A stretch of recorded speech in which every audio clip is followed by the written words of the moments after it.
Welcome to Fast Effect Double Speed Magic the Gathering. Here we have Peter on a weird bug list, leading out with Flooded Strand. And passing the turn, Chris on Eureka. One of my frontrunners for the format. I still think Veil of Summer, one of the most ridiculous cards in the format. Really an incredibly elegant solution to so much of what is traditionally plagued the show and tell decks. Being able to protect the hand and function as an additional counterspell makes the card just an incredible printing. And really the only drawback of the card we see right there is drawing you into green, which occasionally can get you wastelanded, but honestly, when you're playing a deck that can win with a Lotus Petal and a Soul Land as early as turn 1, you're going to lose some to Wasteland, but it's not as damaging against you as against perhaps many other decks in the format. And we do have a Lotus Petal joining in that Seagate Restoration, which finds another Wasteland from Peter. Consecutive Wastelands. And now Ancient Tomb. Playing a show and tell. How is that for you? Multiple Wastelands, and Chris still able to threaten a potentially lethal show and tell. However, Peter still in the control role here, is able to Force of Will it, and now his mana base builds. No reason to be grabbing basic lands against Chris for the most part. I mean, I suppose if he's running like Icefang Codal, that's a possibility. And Sylvan Library. Sylvan's so powerful in any type of control matchup. Now, Eureka occasionally will run a singleton Sylvan Library as well, as in many matchups it just reads draw 4 cards for 2 mana, and we've got a show and tell putting in Omniscience. Peter going to snag a Euro. There's going to be a response to this, perhaps? An Impulse, okay. Before Peter gets a card into his hand, this Impulse is happening. And if Chris can find a Cunning Wish, he's going to be firing it off in response to this card draw, just in case Peter manages to find a Force of Will. A Ponder keeps, and now Seagate Restoration is going to draw cards. Now, this is a card that we haven't seen a whole lot of yet. I'm not sure if it's worth the inclusion. This is the first time we're seeing it on camera. What it basically does is opens you up to Wasteland and a little bit of a potential life loss as you're bolting yourself with that land. But it's allows you to move all in on Omniscience when you don't have a kill more frequently. And he eventually finds Emrakul in a good showing so far for the Seagate Restoration, drawing cards and acting as a mana source. And this is a card to consider. When I saw that, I was immediately curious if that would be something that would be like a 4 of. Could you actually afford to just get smashed by Wasteland? How many copies can you run? You already got Mystic Sanctuary, and it is a really interesting card in the deck, and something that could potentially push it towards mono blue even, if the cost for green ends up being too high. But I mean, Veil of Summer is an extremely compelling card. Peter starting out game 2 here with a fetch for a Gilded Goose, a card that we will not see nearly as much of now that Oko is out of the format. This card is in there because Oko is in Peter's deck. This is prior to the banning. Yeah, Gilded Goose, certainly some collateral damage from that banning. He was an interesting mana dork, and wasn't really clear which was the best option for Legacy. I mean, you had Gilded Goose, you had Noble Hierarch, Birds of Paradise, all sorts of options. And now Euro coming down. That food being sacrificed. Getting a land drop out of it. And an Astrolabe, another card that is on its last ride through these Fast Effect videos.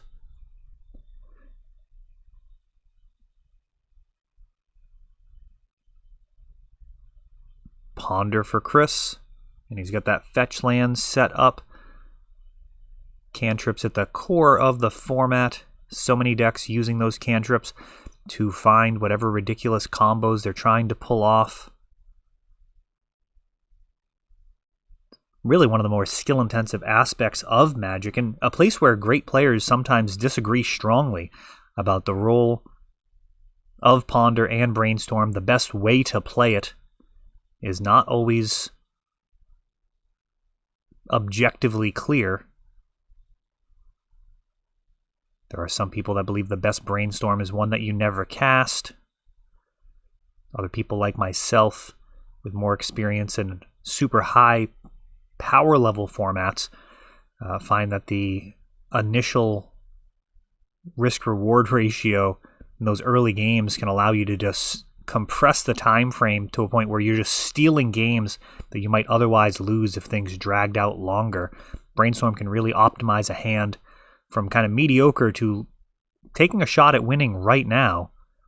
And while many people feel like your opponent always has force of will, that is simply not the case.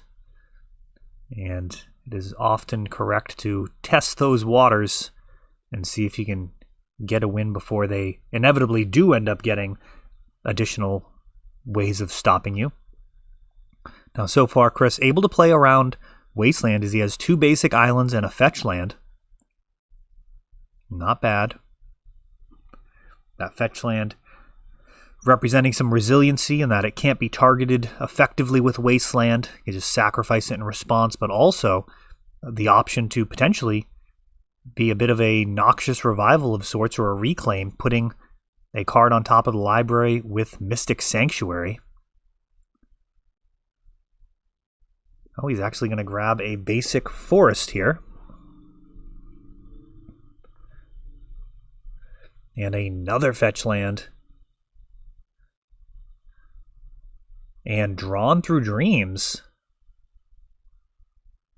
And this is a card that I have not been impressed with. We'll see how this game plays out. It is like a 4-mana dig through time. And Peter's going to go ahead and force a will that.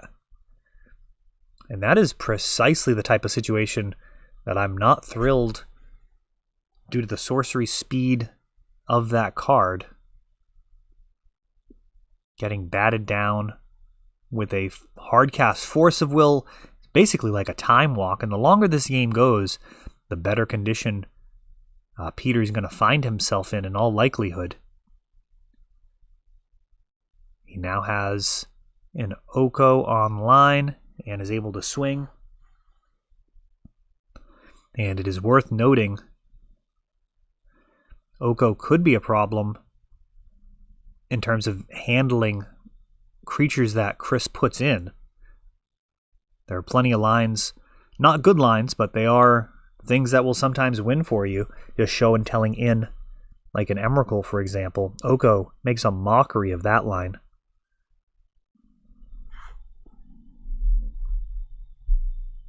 And here is a show and tell.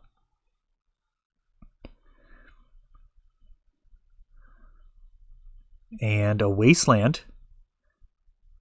And another Wasteland. Interesting. So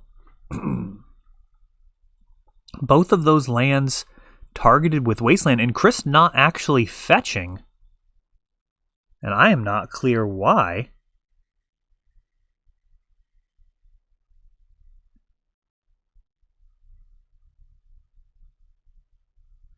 Oh, I see. Okay, so he did actually fetch. So basically Wasteland targeting, sack and response, Wasteland targeting, sack and response, then Daze before the 1 mana becomes available. So Chris actually getting blown out by Daze based off of the 2 Wastelands online. Chris will, in fact, get the mana, but the show and tell already countered. And it looks like he didn't actually get another land. I'm a little surprised by this. Maybe he's actually out. I mean, I have to assume that's the case, meaning that he wouldn't be running Mystic Sanctuary. And there is a tension in between Seagate Restoration and Mystic Sanctuary, because you're not really able to run as many islands to turn on the reclaim effect.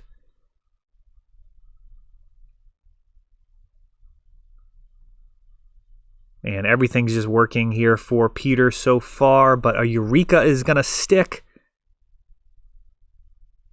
Sylvan Library was even down. Here's the Omniscience, and there's the Cunning Wish. So Peter defending as best as he could. That Sylvan Library, the delay on that proves to be in all likelihood lethal. As Sylvan Library not going to be able to draw any cards, comes out, makes an appearance, but Chris able to resolve a Eureka. And here we go, Brainstorm, Impulse, and Cunning Wish. Gonna Impulse first, Brainstorm back, might see an infinite damage combo. Otherwise, it'll be Emrakul plus Gristlebrand. Taking an extra turn, hitting for a massive amount of damage in the air. And at this point, Shared Summon's really my main go-to. Oh, and he's going to go ahead and release the Ants.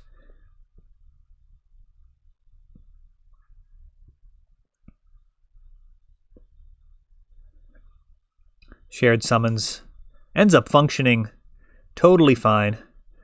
And there's an 8 casting cost card on top here for Chris. Peter can go through his entire deck till he hits an 8 casting cost card, taking a point each time. But he will just go ahead and save that process, as he does not have anything which will trump the Gristlebrand on top of Chris's library, effectively dealing infinite damage if need be, as Eureka takes it down with some new card choices. That is all for this one, but don't worry, there is a lot more. You can check out our older videos, and we're always putting out new videos from ELD's Time Vault Games in Bellingham, Massachusetts. If you want to help the channel, of course, you can like, subscribe, share, tap that notification bell so you can know the next time our new videos come out. Thanks for watching.